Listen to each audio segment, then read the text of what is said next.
After solving all these question students, हमने अपने 2 paragraphs खत्म कर लिए हैं. Now please proceed with me on the passage number 3. To begin with, हम अपनी रिवर्स मेथोडोलॉजी यूज करते हुए पहले बस फर्स्ट फ्यू लाइन्स ही पढ़ेंगे and then we will go back to our question answer section. So please read the first few lines with me students and please see your screens properly and let's start. It has taken Punjab Chief Minister Captain Amrinder Singh over a year and a half to launch his much anticipated war on drugs. This he did on July 4th by ordering mandatory drug tests for all government employees including the police. So after reading the first 3 lines itself, हम ये बोल सकते हैं कि we are talking about the state of Punjab and some kind of a problem of drugs in the state of Punjab. और कैसे आपके chief minister जो पंजाब के हैं कैप्टन अमरिंदर सिंह, उन्होंने क्या क्या पॉलिसीज ली हैं इन्हें खत्म करने के लिए. This is the essential topic of discussion with us right now. Said this, हम अपने क्वेश्चंस पे जाते हैं और देखते हैं हमसे क्या पूछा गया है. So students please come down to the questions and आप देख सकते हैं क्वेश्चन नंबर 1 में they are asking you which style of writing is used by author in the passage above. Now students, हम में से बहुत सारे लोग कंफ्यूज हो सकते हैं यहाँ पे, क्योंकि हम वंडर करेंगे कि ये स्टाइल ऑफ राइटिंग क्या है. ये तो हमने अपने किसी भी ट्यूटोरियल में कभी सीखा ही नहीं. We have never spoken about the writing style. तो please let me tell you कि by writing style we mean the tone. Writing style और टोन में ज़्यादा फर्क नहीं है. अगर आपसे राइटिंग स्टाइल पूछा गया है तो इसका मतलब है कि आपको टोन बतानी है अपने पैसेज की या फिर टोन बतानी है अपने ऑथर की. आप प्लीज कंफ्यूज मत होइएगा. Writing style and tone mean one and the same thing. तो आप जल्दी से अपने ऑप्शंस एनालाइज कर लीजिए और आप देख सकते हैं कैसे यहाँ इन्फरेंस बेस्ड क्वेश्चन ही आपका फर्स्ट क्वेश्चन है. तो this is also a very common thing which happens during exams की हम एक माइंडसेट से एग्जाम सॉल्व करने जाते हैं. रीडिंग कॉम्प्रिहेंशन सेक्शन को जब हम देखते हैं एंड वी ऑलवेज थिंक कि हमारे पैसेज बेस्ड क्वेश्चन ही हमसे पहले पूछे जाएंगे, उसके बाद इन्फरेंस बेस्ड क्वेश्चन हमारे बाद में आएंगे. लेकिन कभी कभी पैटर्न चेंज हो सकता है आपका, और स्पेसिफिकली मेन एग्जाम्स में तो ये बहुत ज़्यादा ही होता है आपका 2016 ऑनवर्ड्स. अगर आप ऑब्जर्व करें कभी तो कि आपके SBI, IBPS या आपके इवन SSC के एग्जाम्स में भी जो आपके टियर 2 के पेपर्स हैं उसमें आप देखेंगे कि इन्फरेंस बेस्ड क्वेश्चंस आपके पहले ही अगर करते हैं इमीडिएटली आफ्टर द पैसेज. तो which is nothing to worry about. In any case हम पैसेज को पूरा पढ़ेंगे ही. So we can always come back and answer this question जब हम इसका आंसर समझ पाएंगे according to the passage. And now let's quickly see the options. And the options are A. narrative, B. analytical, C. descriptive, D. argumentative, and E is none of the above. Now let's please see the question number 2. Which of the following is the most appropriate title of the passage above? Again, it is an inference-based question, and please underline the keywords with me. Which of the following is the most appropriate title of the passage above? And आपके options हैं A. High on rhetoric, on punishment against peddlers. B. High on rhetoric, on Punjab's drug menace. C. Guarding Punjab's border. D. Role of politics in curbing drug menace. And E. Drug abuse, uncovering the burden in rural Punjab. So now after reading all the options, I will go back to the question number 3 and let's see हमसे क्या पूछा जा रहा है यहाँ. Which of the following word has similar meaning to the word given in bold in the passage? So now this is a vocabulary based question students. आपसे पूछा गया है meaning. आप अपने keywords underline please कर लीजिए. Which word has a similar meaning? It's a meaning word given in the bold in the passage और आपका word है first curb. आपके ऑप्शंस भी हम देखते हैं. A. freedom, B. restraint, C. latitude, D. felicitate and E. fortunate. Next word जो आपका दिया गया है for you to tell the right meaning, आप कीवर्ड्स प्लीज अंडरलाइन कर लीजिए once again. Right meaning of the word abhorrent. And let's see आपके options यहाँ क्या क्या है. A. incautious, B.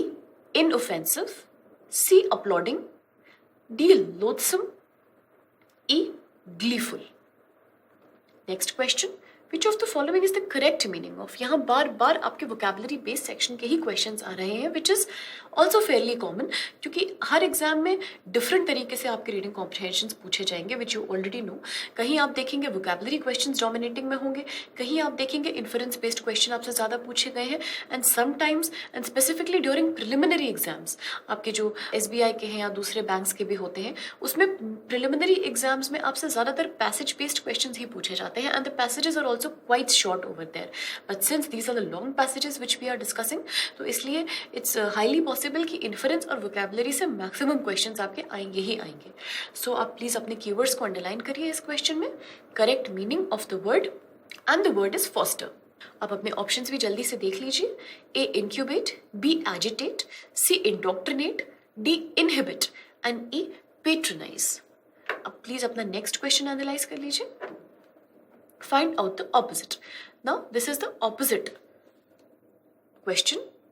हमें इसमें ऑपोजिट बताना है और जिस वर्ड का बताना है वो है आपका menace.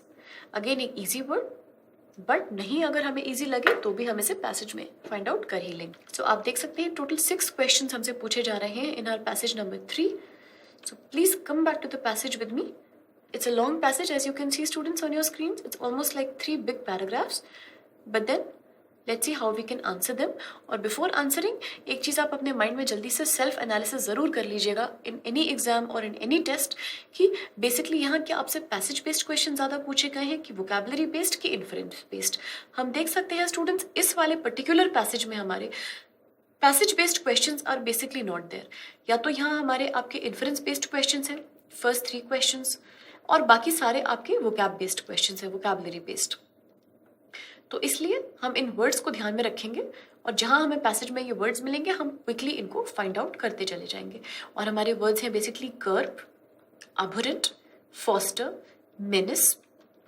So let's go back to the passage and give it a nice reading. तो आप प्लीज मेरे साथ स्क्रीन पे ध्यान दीजिए और अपने पैसेज को हम लोग पढ़ते हैं. Let's begin. While this is welcome, even if belated, it is a very small and insubstantial measure towards curbing the pervasive drug menace. आप देख सकते हैं पहले ही 4 लाइन्स में मुझे curbing word मिल चुका है. Let me just quickly answer this question right here because vocab questions हमें right on the spot answer करने चाहिए words के मिलते ही, so that हम immediately उसके मीनिंग को समझ के अपना करेक्ट अटेम्प्ट दे दें क्वेश्चन को और हम इस वर्ड को बाद में जाके भूल लेना. So let's see the meaning of the word curb according to the passage. आप इसके पहले के वर्ड्स और बाद के वर्ड्स पे बड़ा ध्यान दीजिए मेरे साथ और हम इनको स्पेसिफिकली फिर से पढ़ते हैं.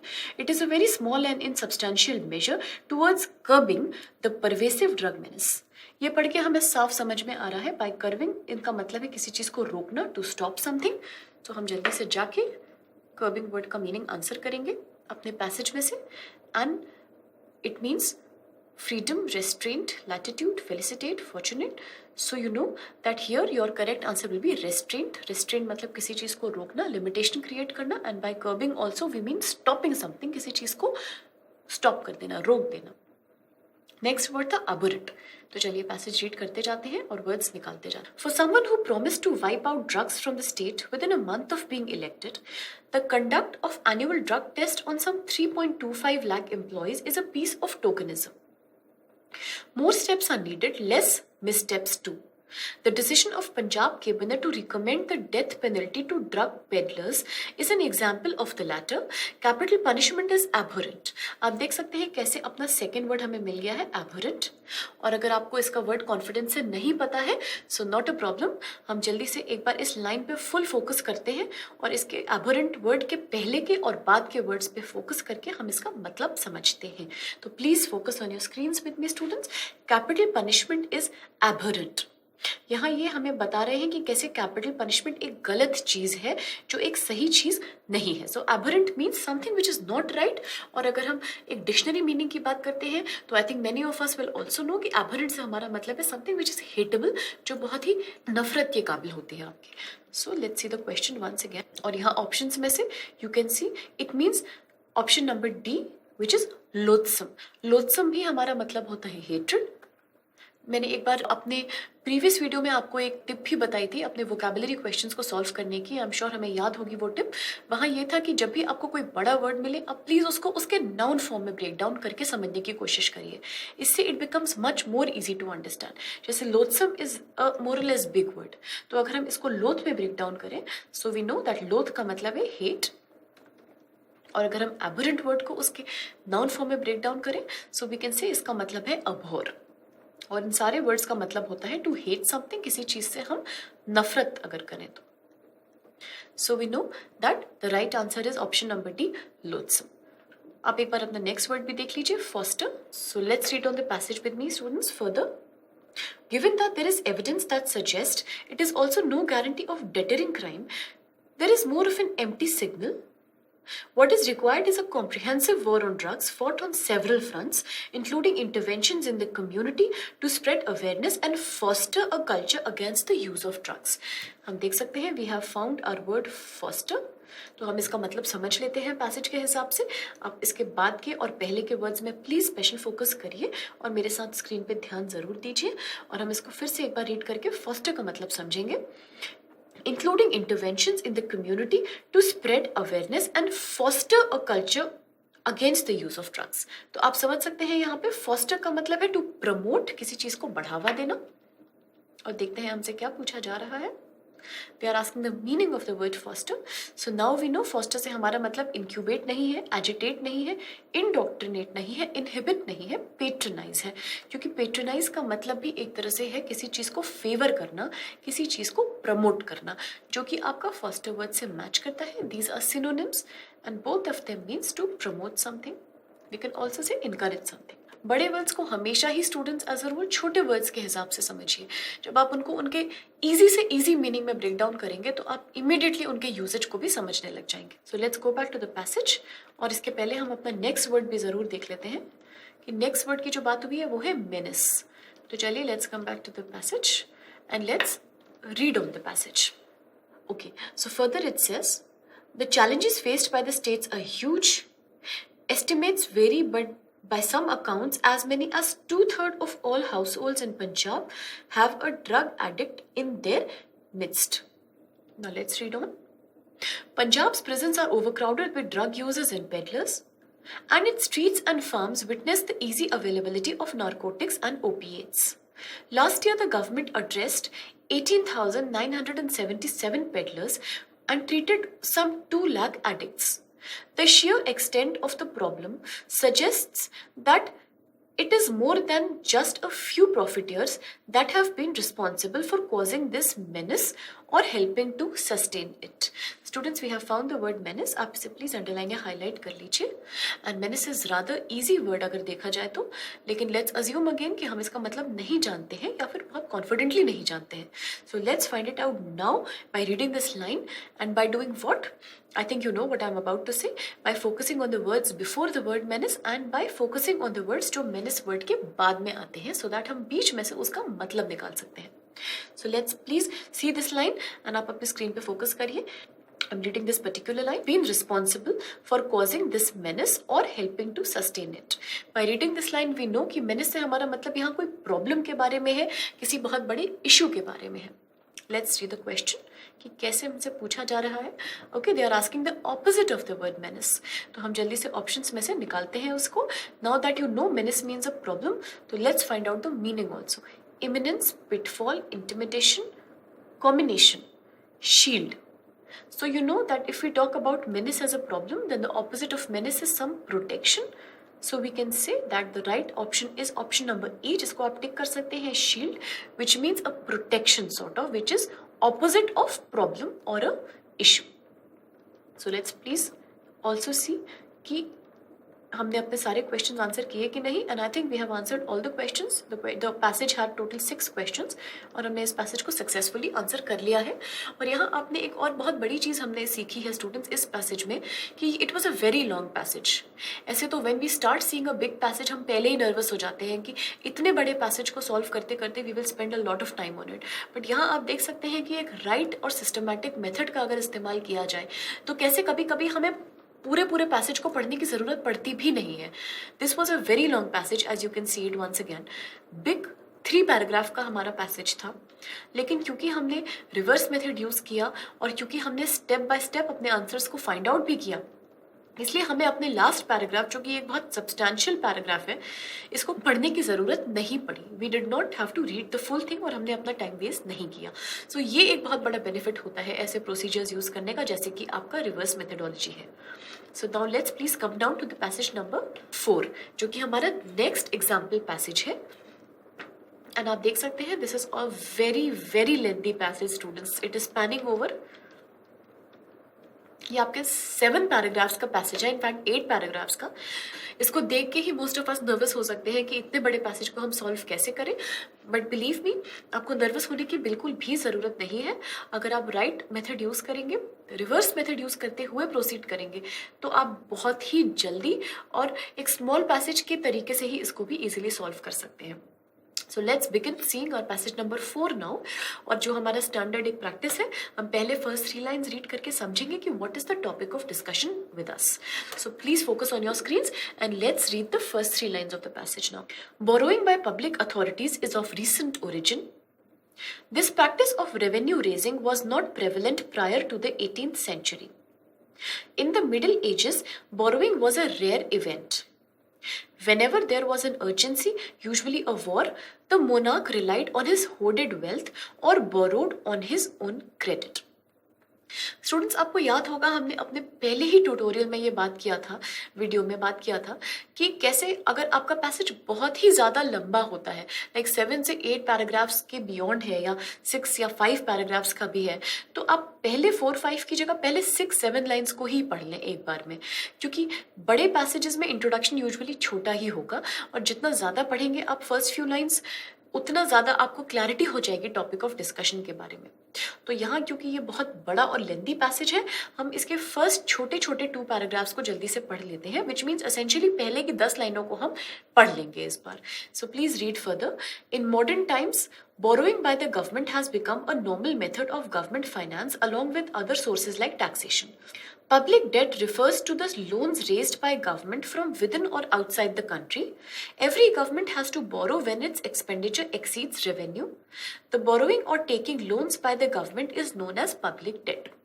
नाउ स्टूडेंट्स, जैसे कि हमने अपने पहले 10 लाइन्स में पढ़ के समझा है, and I am sure it's clear to all of us कि it is a banking topic, और हम ये देख सकते हैं कि यहाँ बात हो रही है क्लियरली अपने गवर्नमेंट के बारे में, गवर्नमेंट के पब्लिक एक्सपेंडिचर के बारे में, पब्लिक डेट के बारे में, गवर्नमेंट के बोरोइंग और लोन टेकिंग प्रैक्टिसेस के बारे में। सो वी नो कि बेसिकली ये एक इंडियन इकोनॉमी और बैंकिंग का ही टॉपिक है। सो ये समझने के बाद let's use the reverse method और हम जल्दी से अपने क्वेश्चंस पे जाके देखते हैं कि हमसे क्या पूछा जा रहा है। Question number 1. According to the passage, which of the following cannot be mentioned as a cause of increasing public debt?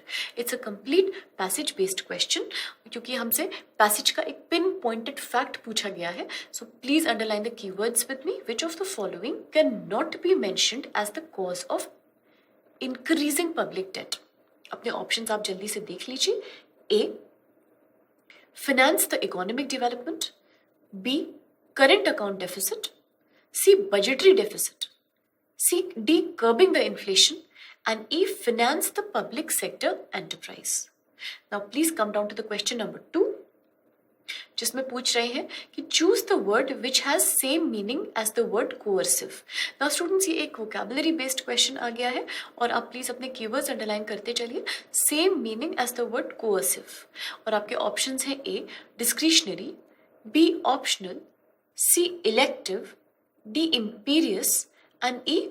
Voluntary. So we will find out the meaning of this word once we find out कि कहाँ ये word used है अपने passage में. तो अब अपने next question को आप analyze कर लीजिए. Choose the word which has the same meaning as the word perpetual. आप underline कर सकते हैं अपने keywords meaning of the word perpetual. और अपने options भी आप जल्दी से देख लें. A. Provisional. B. Impermanent. C. Transitionary. D. Transient. And E. Incessant. Now question number 4. आप अपना question एक बार पढ़ लीजिए ठीक से. Choose the word which is opposite in meaning as the word hoarded. Please underline your keywords. यहाँ हमसे opposite पूछा गया है of the word hoarded. Please see your options. A. Squirreled away. B. Put aside. C. Thrown away. D. Put away. And E. Hidden away. Now students, please come back to the next question. ये भी आपका एक vocabulary based question ही है. Choose the word which has opposite meaning as the word oppression. Please underline your keywords. Opposite meaning of the word oppression. And let's see the options. A. Tyranny. B. Emancipation. C. Subjugation. D. Domination. And E. Repression. Now we'll see the next question. Question number 6. What is the meaning of public debt according to the passage? Now again ये एक passage based question है आपका, और आप अपने keyword जरूर underline कर लीजिए. मीनिंग ऑफ पब्लिक डेट, आपको पब्लिक डेट का मतलब समझाना है पैसेज पढ़ने के बाद. और अपने ऑप्शंस हम पढ़ लेते हैं. ए, how much money has the government borrowed from the union territories?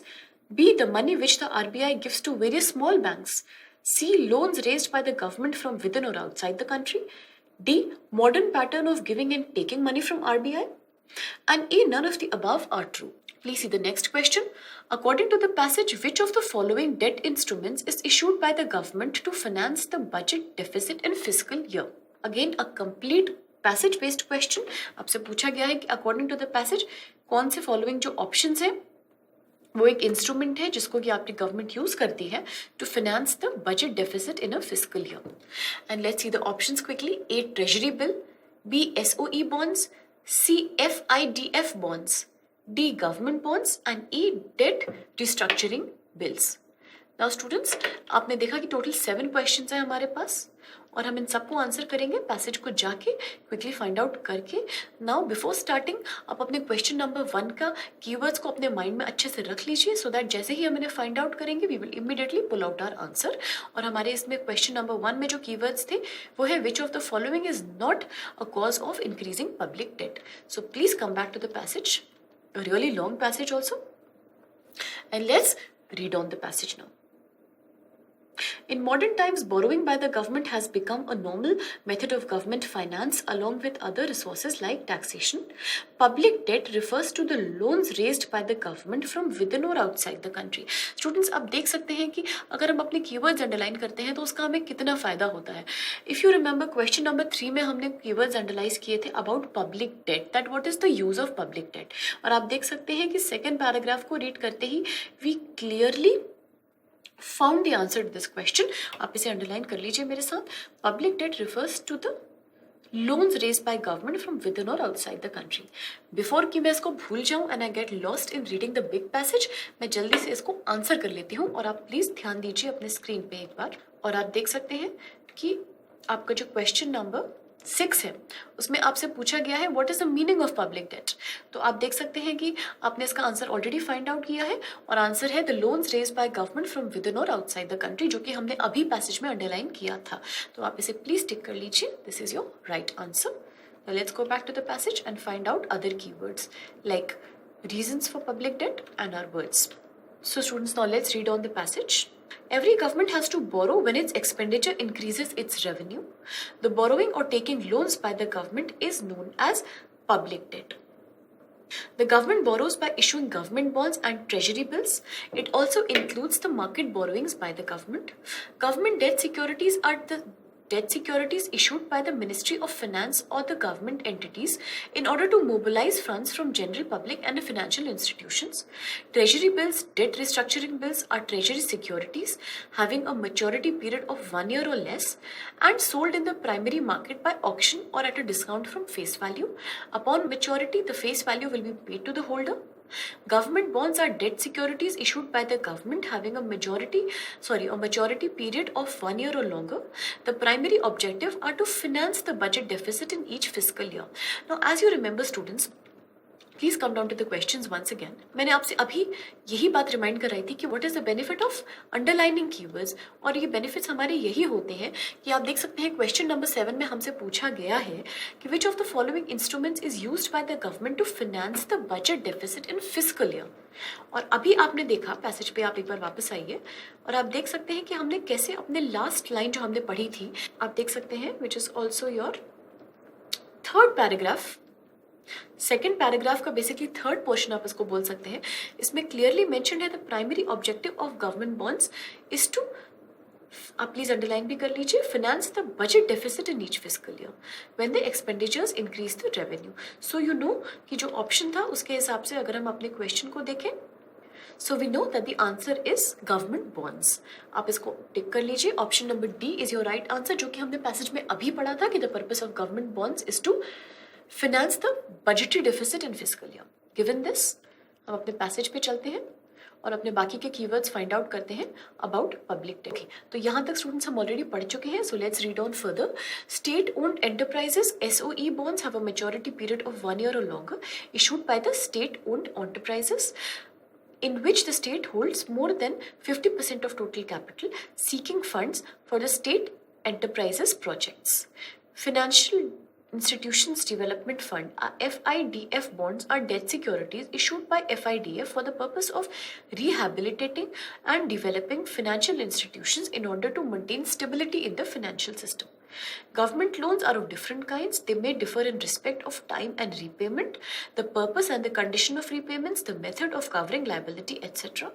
Internal debt refers to the public loans floated within the country, whereas external debt refers to the obligations of a country to foreign countries or international institutions. आप देख रहे हैं कि कैसे the passage is talking about the different kind of government loans and different kind of borrowing systems जो आपकी government use करती है. So now students, as you know, it's a very informative topic. यहाँ बहुत डिटेल्स हमें दिए गए हैं about different aspects of government budget and borrowing. तो हम सबसे पहले अपने क्वेश्चन पे जाके देखेंगे कि क्या फर्स्ट लेंदी पैराग्राफ्स में से हमें अपने कीवर्ड्स का आंसर मिला है, एंड हम बात कर रहे हैं अपने पैसेज बेस्ड क्वेश्चंस की, क्योंकि अगर हमारा आंसर ऑलरेडी फर्स्ट 2 पैराग्राफ्स में है तो हम अननेसेसरली सेकेंड पैराग्राफ में जाके अपना टाइम पैसेज के अनवांटेड डिटेल्स को पढ़ने में वेस्ट नहीं करेंगे. So let's see the question number 1 again. और हमसे पूछा गया था which of the following can not be mention as a cause of increasing public debt. और हमारे ऑप्शंस में भी आपने देखा था कि they are talking about budgetary deficit. आप देख सकते हैं कि first 2 paragraphs is clearly talking about budgetary deficit, कि कैसे गवर्नमेंट लोन्स लेती है अपने बजट डेफिसिट को पूरा करने के लिए. सो आप इसका आंसर अब समझ गए होंगे और आप इसको टिक भी कर सकते हैं, which is the option number C, and it is your right answer. तो आप देख सकते हैं कैसे स्टूडेंट्स इट्स इंपॉर्टेंट कि जो बहुत लेंदी पैसेजेस है उसमें हम अपने क्वेश्चंस को हमेशा ध्यान में रखते हुए चलें पैसेज को पढ़ने के समय. इससे हम अनवांटेड पैसेज के पार्ट्स में अपना टाइम वेस्ट नहीं करेंगे, और जैसे ही हमें अपने क्वेश्चंस का आंसर मिलता है हम इमीडिएटली उनको आंसर साथ में देते चलेंगे. सो नाउ नेक्स्ट क्वेश्चन हमारा जो था वो है द वर्ड कोर्सिव. तो हम कोर्सिव वर्ड को पैसेज में ढूंढेंगे, और एक और वर्ड हमसे जिसका मीनिंग पूछा गया है वो है परपेचुअल.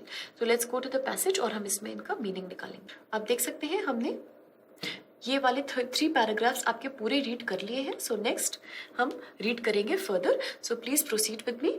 आप अपने पैसेज पे ध्यान दीजिए और हम पैसेज को पढ़ते हैं. If the case of voluntary debt, people are free to buy public debt at their sweet will. Voluntary loans are provided by the people wilfully, यानी कि अपनी मर्जी से. In this case, there is no compulsion to lend money to the government. Compulsory debts include those loans which are taken by the government by using its coercive authority. Students, आप जानते हैं हमसे coercive word पूछा गया है और ये passage में हाईलाइटेड भी है, so आप इसे अंडरलाइन कर लीजिए. And for those of us जो श्योर नहीं है about the meaning of the word coercive, हम जल्दी से इसके पहले और बाद के वर्ड्स पढ़ के आपको इसका मतलब समझते हैं. Which are taken by the government by using its coercive authority arising out of its sovereign powers. जब हमने ये सेंटेंस पढ़ा अच्छे से तो हम समझ सकते हैं coercive से कहीं ना कहीं हमारा मतलब है फोर्सफुल, जबरदस्ती एंड कंपल्सिव. तो हम अपने क्वेश्चन में जाके इसके मीनिंग को निकालेंगे. हमसे पूछ रहे हैं same meaning of the word coercive. तो आप देख सकते हैं discretionary is not the answer, optional is not the answer, elective is not the answer, voluntary is also not the answer, and your answer is imperious. आप इसको tick कर सकते हैं, which is your option number D. Next आपको word ढूंढना है perpetual. तो please come back to the passage and let's read on. The tax element consists of difference between terms of voluntary and compulsory loan. Compulsory loans create inconvenience, oppression, lack of confidence in the government. On the other hand, public debt incurred to cover budgetary deficits on revenue account for the purposes which do not yield any direct income to the government is classified as unproductive debt. It is called dead weight debt. Public debt may be redeemable or irredeemable. Redeemable debts are those which the government undertakes to pay back after a fixed period. Irredeemable debts are not payback or redeemed, and they are not intended to be paid back. But on such debts, regular interest is paid by the government. They are also known as perpetual debts. आप underline कर सकते हैं the word perpetual, क्योंकि ये आपसे passage में पूछा गया है. और इसका मतलब निकालने के लिए हम जल्दी से पहले इसके पहले के और बाद के वर्ड्स पे एक ध्यान देके फोकस रीडिंग करते हैं। These loans are known as perpetual debts. Now students, आप जानते हैं परपेचुअल डेट्स की यहाँ बात हो रही है, एक ऐसी डेट्स जहाँ पे रेगुलर इंटरेस्ट पेड होता है बाय द गवर्नमेंट। मतलब ये एक ऐसी चीज जो खत्म नहीं होती, which is regular, which happens again and again. तो इससे हम परपेचुअल का मतलब समझते हैं एक ऐसी चीज जो हमेशा ही रहती है, which is kind of permanent. तो हम अपने पैसेज पे जाके ऑप्शंस देख लेते हैं। Options are provisional, impermanent, transitory, transient and incessant। आप देख सकते हैं the right option is option number E, incessant। incessant इज something which is not stopping, which is also permanent, और परमानेंट से हम कह सकते हैं परपेचुअल, नॉन स्टॉप, कॉन्टिन्यूस। ये सारे ही वर्ड्स का मतलब है आपका perpetual. So this is also your right answer. Now next is question number 4। यहाँ हमें ऑपोजिट बताना है of the meaning hoarded. So let's go and find out the word hoarded. आपको याद होगा स्टूडेंट्स, जब हमने पैसेज रीड करना शुरू ही किया था, so in the first paragraph itself we had found the word hoarded. आप देख सकते हैं आपके पूरे पैसेज की फर्स्ट पैराग्राफ में 4th लाइन में होर्डेड वर्ड यूज्ड है। तो इसका मीनिंग हम यहाँ निकालेंगे bye focusing on the following words and the before words. Usually a war, the monarch relied on his hoarded wealth or borrowed from his own credit। ये sentence read करने के बाद आपको क्लियर हो गया है कि होर्डेड से हमारा मतलब है कोई ऐसी चीज, समथिंग जो हमारे पास ऑलरेडी है, जो हमने जमा करके रखी है, something which we have accumulated, hoarded. क्योंकि यहाँ बात हो रही है एक ऐसे मोनार्क की, एक ऐसे किंग की जो पहले लोन्स नहीं लेते थे, क्योंकि लोन एक नया फिनोमेना है, it's a phenomena of modern times. और आपने देखा था इसमें लिखा है पैसेज में कि 18th सेंचुरी के पहले public borrowing was not a famous practice. यहाँ एक ऐसे किंग या एक ऐसे क्वीन की बात हो रही है जो कि अपने ही अक्यूमुलेटेड वेल्थ में से पैसा बोरो करते थे during the times of emergency such as a war, या फिर अपने ही नाम से, अपने ही रिलेटिव से या अपने ही पैसों में से वो अपना इमरजेंसी फंड निकालते थे। सो यू नो होर्डेड से मतलब है आपका अक्यूमुलेटेड।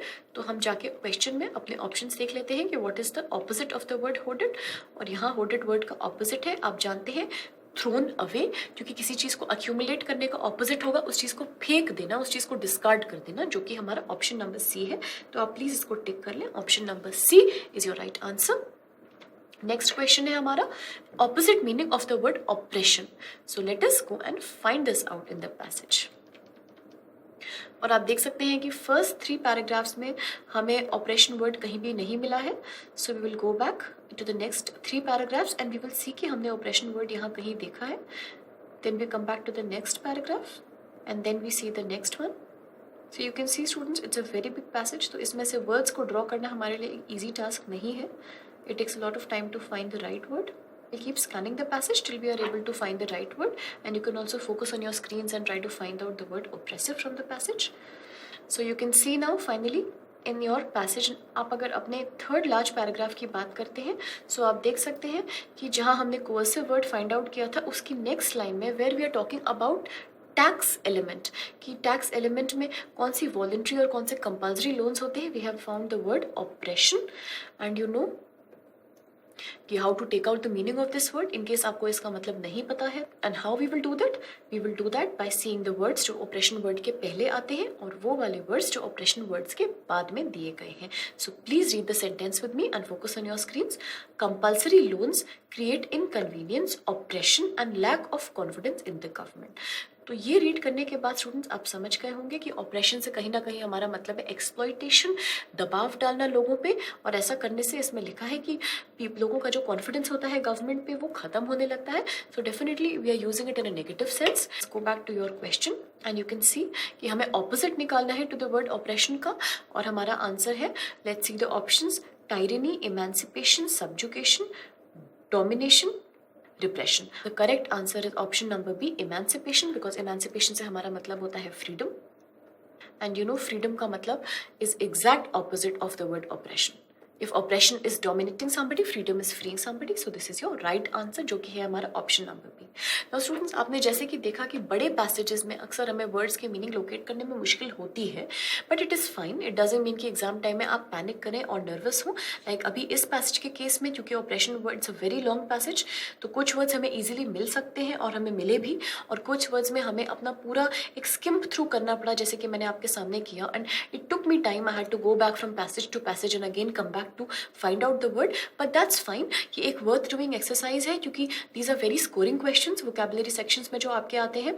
और एक बहुत बड़ा बेनिफिट वर्ड्स सीखने का ये भी है कि the words which you are learning today, ये आप किसी ना किसी एग्जाम में दूसरे पैसेजेस में भी आप यूज इनको करेंगे ही करेंगे। तो there is no harm in learning new words and it also get you good marks. इसलिए वर्ड्स को लोकेट करने में आप वो एफर्ट जरूर इन्वेस्ट करें। And I am sure smaller passage में ये प्रॉब्लम हमें नहीं होती है। This is a problem specifically related to the bigger passages of yours. थोड़े से फैक्चुअल और थोड़े से डिफिकल्ट पैसेजेस की एक कॉमन कंप्लेन है, but which is okay, there is nothing to be nervous about. और अगर आप ध्यान से स्किप करते हैं, ध्यान से फाइंड आउट करते हैं from one paragraph to another paragraph, तो आपको वर्ड्स मिल जाते हैं। So you can be relaxed on that front. And now we see कि next question हमने already answer किया है और last question भी हम answer कर चुके हैं. So this is how we solved our passage number 4 completely. So now let's come back to the passage number 5 जो हमारे इस practice test का last passage भी है. और please read with me and let's use reverse method और हम इस passage को भी जल्दी से solve करते हैं. So let's see the first few lines now. We should never confuse education with training or the tools that educators use.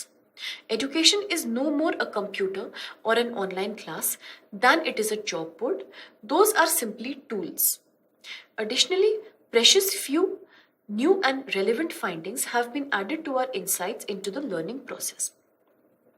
आप देख सकते हैं फर्स्ट 5 लाइन्स पढ़ के एक फेयर आइडिया हमें मिला है कि the passage is talking about education and the concept and the purpose of education.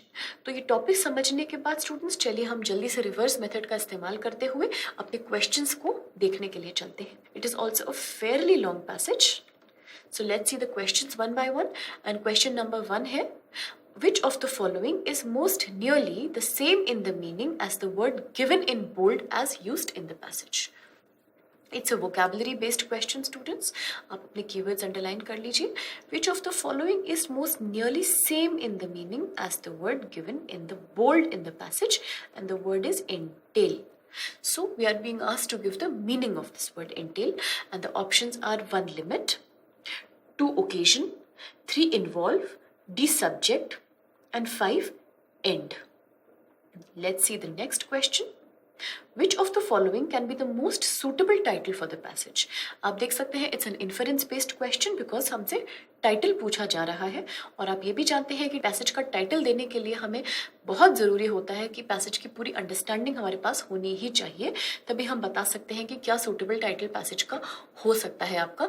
और आप ये भी जानते हैं कि टाइटल सेलेक्ट करने के लिए सबसे ज़्यादा जिस पैराग्राफ में हमें फोकस डालना होता है वो होता है हमारा लास्ट पैराग्राफ और हमारा फर्स्ट पैराग्राफ। इससे हमें पता चल जाता है कि टॉपिक ऑफ डिस्कशन क्या है और हम टाइटल भी सजेस्ट कर पाते हैं। So quickly underline the keywords with me students, most suitable title for the passage, और आप अपने ऑप्शंस देख लीजिए। फर्स्ट है educating through technology, what the future can be, teachers and obsolete future. Next है the hype around technology aided education. Next है limitations of technology, and next है evolution of technology, the way forward for tech giants. So let's see the third question now. Which of the following is or are true according to the author? It is a passage based question. You can also say कि ये एक inference based question भी है क्योंकि इसमें आपसे पूरा passage की इंफॉर्मेशन के हिसाब से ही आपको अपने राइट ऑप्शन सेलेक्ट करने होंगे। So please do underline the keywords again. Which of the following are true according to the author? So let's quickly skim through the options now.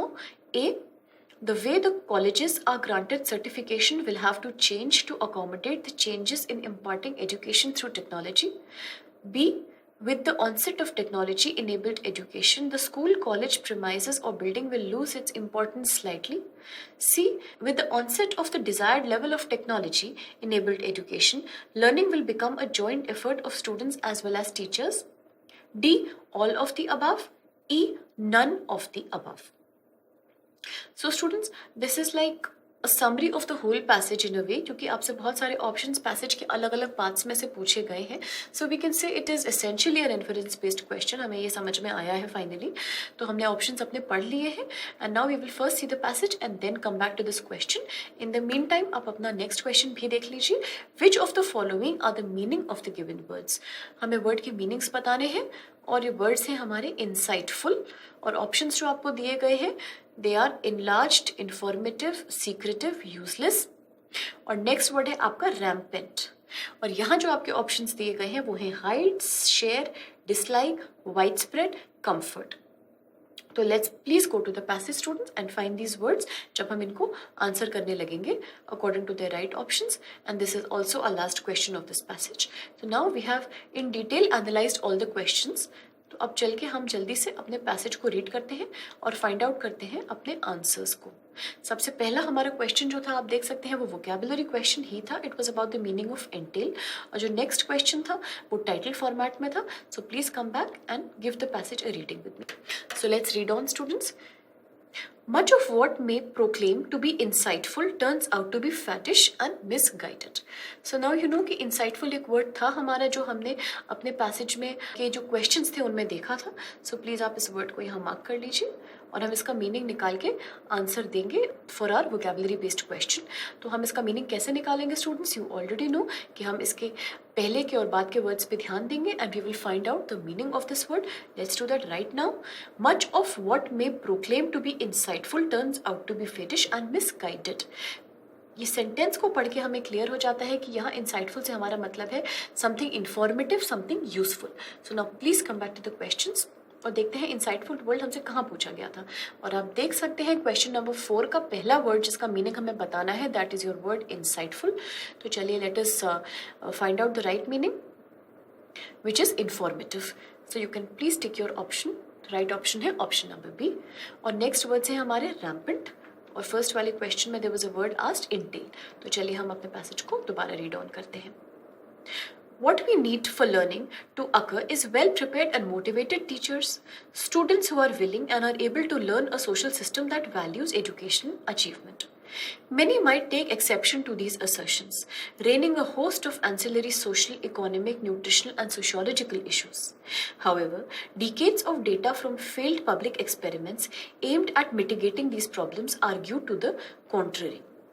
Next paragraph. What are we to do? Create a wave of educational entrepreneurship?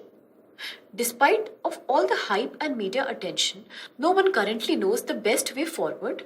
We must incentivize educationalists, technologists, and classroom teachers to experiment and innovate. Such partnerships should freely explore alternatives as we seek to define the blended face-to-face and online classrooms of the future. Some approaches will fail, but that is a part of the change process. There will be no one-size-fits-all experience. Success will vary by discipline and educational objectives. Unless everyone is involved in the process, is inspired to take risks, we will not enjoy the full potential these new approaches present. Also, we should not forget the extent to which those who benefit from these current system will attempt to hijack this change process for their own purposes. Next paragraph. With these issues in mind, consider the following vision of change process to the classroom of tomorrow. A vision that leverages technology to create a more personalized learning experience. With the onset of this vision, the professor-student relationship will change. What is not likely to survive is the large class in which everyone progresses at the same pace. The paradigm will be replaced by a more customized and collaborative learning process. The reality of a technology-enabled personalized learning environment is still evolving. What seems clear is at its heart is a more collaborative and student-mapped and paced process. The function of the professor, aided by the educationists, will also change. Student-professor collaboration will then determine both the content can be assigned to practice methods and how the student demonstrates mastery of that content. In such cases, timing issues will likely be left entirely to the student's hand while the technology specialists recommend the best hardware and software solutions. Critical thinking or application ideas will involve more specialized face-to-face interactive online approaches geared to real-time needs and progress that student is making. Thus, the professor, with the student's help, will vigilantly mix and blend the learning ingredients to produce a new learning environment. However, this plays out in reality will be the result of educational entrepreneurship. This will surely entail both success and some failures. As you can see, students, in the last line of this paragraph, we had also found the word entail. Now what does the word Intel mean? तो चलिए हम इसको समझ लेते हैं by seeing इसके पहले के वर्ड्स और देखने के बाद इसके बाद के वर्ड्स। और हम इस लाइन को फिर से रीड करेंगे to find out the meaning of intel. How this process, आप प्लीज स्क्रीन पे ध्यान दीजिए, लास्ट लाइन को देखिए सेकेंड पैराग्राफ की। How this process plays out in reality will be the result of educational entrepreneurship, but it will surely entail both success and some failures. आप देख सकते हैं कि इट इज क्लियर कि Intel से यहाँ हमारा मतलब है इन्वॉल्व, क्योंकि इस पैराग्राफ में ऑथर बात कर रहे हैं एक ऐसी न्यू लर्निंग अप्रोच की, नई एजुकेशन सिस्टम की, जहाँ पे स्टूडेंट के हिसाब से प्रोग्रेस देखी जाएगी और एक स्टैंडर्ड मेजर नहीं होगा सक्सेस का, जहाँ पे टीचर्स को और स्टूडेंट्स को साथ में नए आइडियाज सीखने ही पड़ेंगे to evolve into a more technology based learning, जो कि ज़्यादा सक्सेसफुल होगी, जिससे कि स्टूडेंट्स अपनी सोच से काम लेंगे, रीजनिंग से काम लेंगे और एक रोट मेथड से नहीं लर्न करेंगे, एक क्रैमिंग के, एक वो रटने वाले मेथड का इस्तेमाल नहीं करेंगे। सो you no that the word of meaning Intel is involve. तो प्लीज अपने क्वेश्चन आंसर्स पे चलिए आप मेरे साथ, और अपना फर्स्ट क्वेश्चन में आप देख सकते हैं आपसे मीनिंग पूछा गया है इंटेल का। So you also know that the right answer is option number 3, involve. सो आप इसको प्लीज टिक कर सकते हैं and you have answered your first question.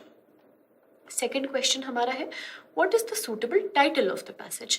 Now students, title solve करने के लिए मैंने पहले भी आपसे डिस्कस किया था कि पहला पैराग्राफ और कंक्लूडिंग पैराग्राफ पे ध्यान देना बहुत ही मस्ट है, बहुत ज़रूरी है, तभी हम समझ पाते हैं कि टॉपिक ऑफ डिस्कशन क्या है।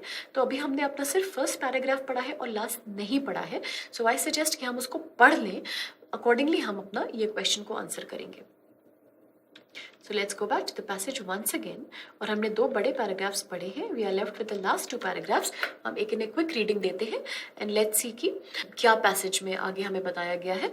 सो अपने स्क्रीन पे आप ध्यान दीजिए and please focus with me. We will read on. The administration and accreditation of education will also have to change. As more education occurs outside the brick and mortar framework and is more centered on the student-professor interaction, the role of all non-teaching staff will need to be reassessed. As students and faculty increase their use of technology to personalize their formal and informal learning, educational technologists must be on hand to facilitate the effective use of that technology. Also, the current hierarchical and standardized outcome formulas for administration and accreditation of colleges and universities are no longer tenable. Realistically, they are an impediment to the change needed. Finally, we must address one of the most serious challenges facing online education, which is cheating. Simply put, cheating is rampant and we are turning a blind eye to the problem. Cheating threatens the integrity of educational process and the values added of the degree. Solutions must be found and implemented or all the changes will be not.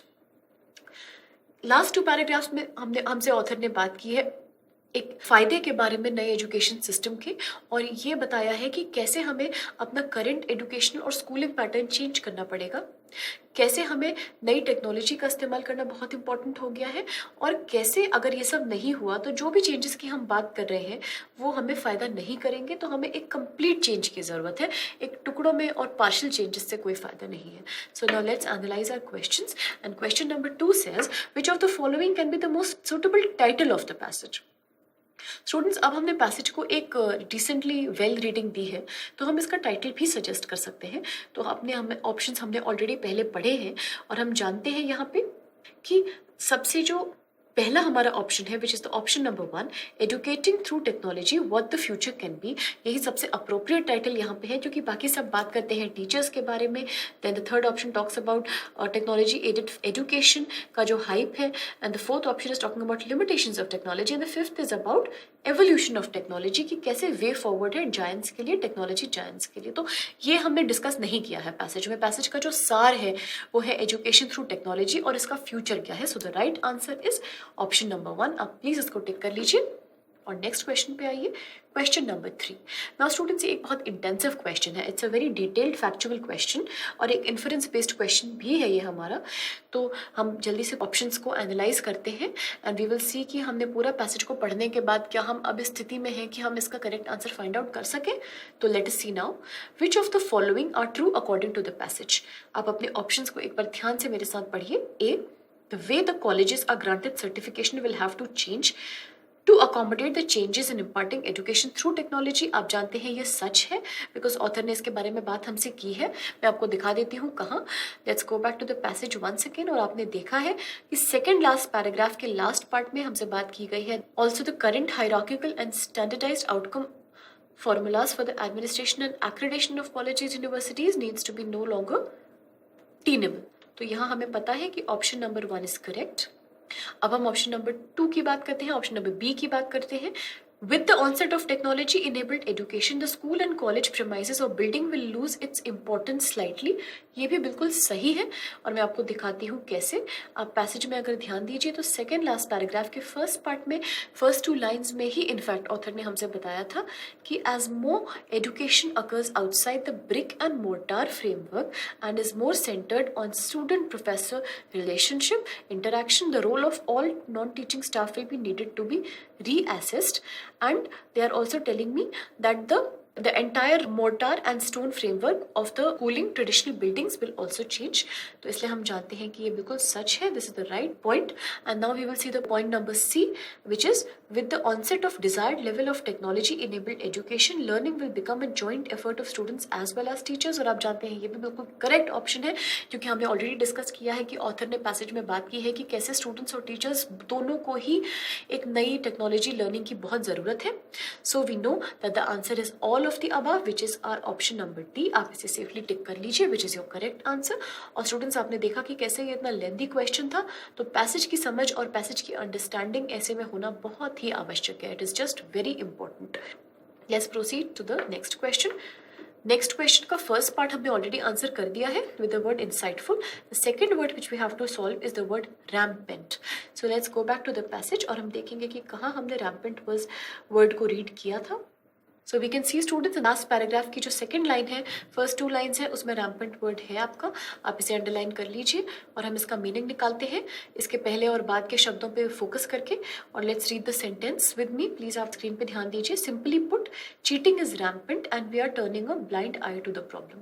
यहाँ पे author ने बात की है online education की वजह से जो चीटिंग हो रही है, स्टूडेंट्स जो कॉपी कर रहे हैं कंटेंट, उसके बारे में।